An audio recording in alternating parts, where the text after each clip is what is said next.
Umut seni bekliyor herkes, hep bir ağız seni söylüyor her şey.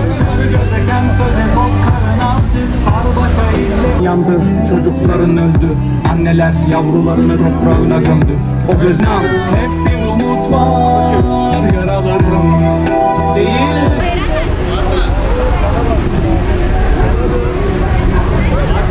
Hamas'a selam, direnişe devam.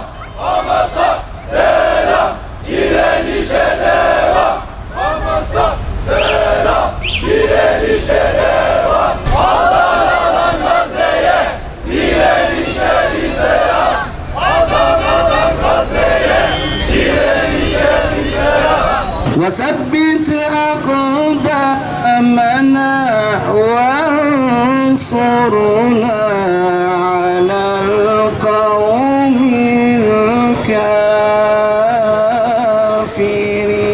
الكافرين ومن ينقلب على عقبيه فلن يضر الله شيئا. Bizim Gazze ile Filistin'le kan bağımız var, can bağımız var, gönül bağımız var. Hamdolsun biz birçok boyutuyla Filistinli kardeşlerimizin yanındayız. Bunu ifade etmek isterim. Bu alanda şehitlerimizi de hayırla yad etmek istiyoruz. İnşallah kanları yerde kalmayacak.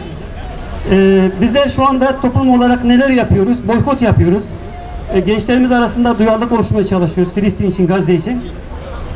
Sağ olsun ülkemiz bir karar aldı. Ticareti kesti İsrail'le. Bu da güzel bir adım. Ama biz daha güzel bir adım daha bekliyoruz. Onu da ifade etmek istiyorum. Şu anda Türkiye'de yaşayıp da İsrail'e gidip Filistinli kardeşlerimizi şehit eden askerler var. Bunlar aynı zamanda bu ülkenin de vatandaşı. Biz bu İsrail askerlerinin elini kolunu sallayıp da Türkiye'ye gelmesini istemiyoruz. Bunlar ülkeye adım attığı andan itibaren tutuklanmalarını ve yargılamalarını istiyoruz.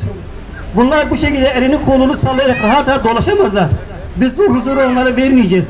Biz bu müsaadeyi onlara göstermeyeceğiz. Sakın bu ülkeye bir daha gelmesinler. Gelsinler, bedel ödeyecekler. Bunu bilsinler. Teşekkür ederim. Sağ olun, var olun. Soykırım devam ediyor. Saldırıların başladığı ilk günden bu yana 40.000'den fazla Gazze'li kardeşlerimiz şehit edilirken bunların 15.000'i çocuklardan oluşuyor. İslam can emniyetine ayrım yapmadan kıymet verir. Her bir çocuğun, her bir kadının, yaşlı ve gencin, kısaca her can sahibinin yaşam hakkı kutsaldır. İki yüzü Batı'nın ve sözde İslam ülkelerinin Gazze'deki kıyım karşısında üç maymun oynamaya devam ediyor. Böylece uluslararası insan hakları, hukukun üstünlüğü, demokrasi söylemlerinin birer hiç, kocaman bir yalan olduğu da ortaya çıkmıştır. İşte biz bunu haykırmak, bu ikiyüzlüleri tekrar ifşa ve işaret etmek için buradayız. Filistin'de evleri bombalanan çocuk, kadın, yaşlı ve sivil insanların sığınmış olduğu çadırları dünyanın gözü önünde ateşe verip yakarlarken bu vahşete karşı sessizce seyredemezdik. İşte biz bunun için buradayız. bu vesileyle vicdan, merhamet sahibi gerek burada gerek farklı il ve ülkelerde tepki veren, tavır koyan tüm kitleleri tebrik ediyoruz. Kukla liderlere, onların iplerini ellerinde tutan piyonların İsrail terör karşısında sessiz ve seyirci kalan bu zalimlere karşı çıkmak, Gazze'deki kardeşlerimizin yanlarında olduğumuzu bir kez daha bildirmek ve bilinmesi için buradayız. İslam kardeşliğimizin bir gereği ve sorumluluğumuzun bilincinde olduğumuzu biliyoruz ve bunun için buradayız. Zalimlerin karşısında olduğumuz için işlenen soykırımın finansörü, mermisi, bombası olmamak, onlara karşı çıkmak için buradayız. Zalimlere meyletmeyin, zalimlere meyletmeyin, duyarsız kalmayın, sessiz olmayın, yoksa size ateş dokunur bilinciyle biz buradayız. Siyonist ve onların destekçisi ülke ve firmalarının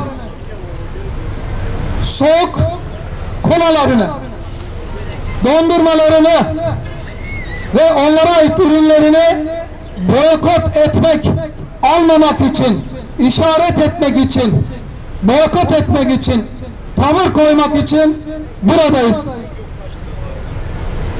Sen serinlerken onlar yanıyor bilincini yaygınlaştırmak için buradayız. İbadet yerleri, eğitim kurumları, hastaneleri bombalayan İsrail terör örgütüne ve onun yapılarına katliama dur demek için buradayız. Ve diyoruz ki çocuklar uyurken sessiz olunur, ölürken değil demek için buradayız. Bir günlük de olsa bugün biz sabaha kadar burada çadırlarda bu meydanda olacağız. Tatil yapmak, keyif çatmak için değil.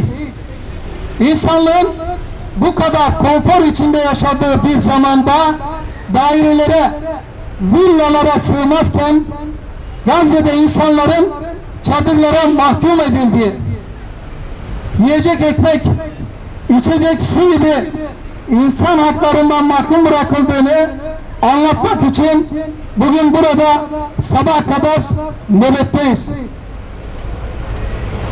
Belki başımıza bombalar düşmeyecek ama bir gece de olsa burada uykusuz kalacağız.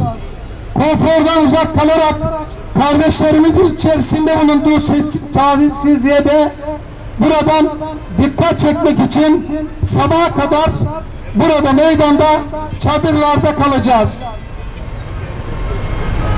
Siyonist İsrail askerlerine kök söktüren, direnişe çeviren mücahitlere dua etmek için buradayız. Ve son olarak şunu söylüyoruz. Allah'ım İsrail terörünü, bu zalimlere destek verenleri, finanse edenleri, çaresiz kalan kardeşlerimizi, kukla liderleri ve onların kuklacılarını sana buradan şikayet etmek, dua etmek, bu sessizliği bozmak, oradaki çaresiz kardeşlerimize müdahale etmek için sana çağrıda bulunacağız. Euzubillahimineşşeytanirracim. Bismillahirrahmanirrahim. Elhamdülillahi Rabbil alemin. Vessalatu vesselamu ala Resulina Muhammedinil emin. Ve ala alihi ve ashabihi ecma'in. Katiluhum, onlarla savaşın, onlarla mücadele edin. liyuazzibuhumullahu biyeydikum. Allah sizlerin eliyle onları azap edecek.